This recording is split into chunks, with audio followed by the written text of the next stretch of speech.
A full house at Woonsocket School Committee meeting tonight as parents, teachers, even the superintendent passionately voiced their concerns about safety in schools. It comes after more than a dozen students faced charges stemming from a handful of fights at the high school Monday.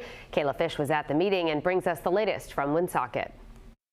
Well, those who spoke here were fired up and fed up, and basically they all agreed something needs to change in order to prevent fights like what happened on Monday from happening again. This is going to get worse before it gets better. Enough is enough. I've had it. This is it. Anger and frustration at Wednesday's Woonsocket School Committee meeting as one by one parents, educators, and school leaders addressed safety following fights at the high school. No learning at all can happen if the school is unsafe and chaotic. On Monday, school officials say 5 separate fights between small groups of students, boys and girls, resulted in 13 being arrested and charged with disorderly conduct and suspended.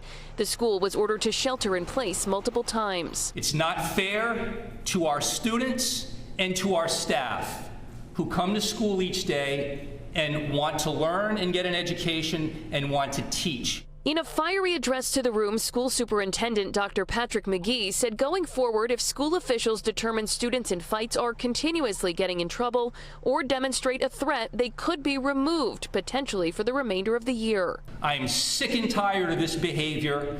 We need the parents to work with us because we can't do it alone. But I'm telling you, I'm not going to sit by any longer watching these kids come into our schools and continue to disrupt and get into fights and cause havoc, because our kids don't deserve it and our teachers don't deserve it. We're tired of it. We want it to end. School Committee Chair Paul Bourget echoed the superintendent's concerns and also called for more parent and community help, though he said overall the high school is safe. Let's remember, we have 1,500 students in Woonsocket High. 13 were involved in the fights.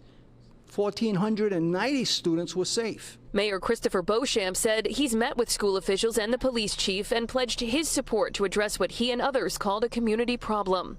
We're all part of this. It's just not the school department's issue. It's a city issue. It's our community partners' issue. It's our public safety issue. It involves all of us. Now, before any suspended students can potentially return to class, the superintendent says they have to meet with him first. Usually, he says that happens on Fridays, so it's possible that the students involved in Monday's incident could be meeting with him sometime this week. In addition, the superintendent said they plan to re-examine their cell phone policy, as multiple people brought up cell phones and social media as potentially contributing to the problems. Others also suggested there be more adults in the hallways during the school day. In Woonsocket, I'm Kayla Fish, 12 News.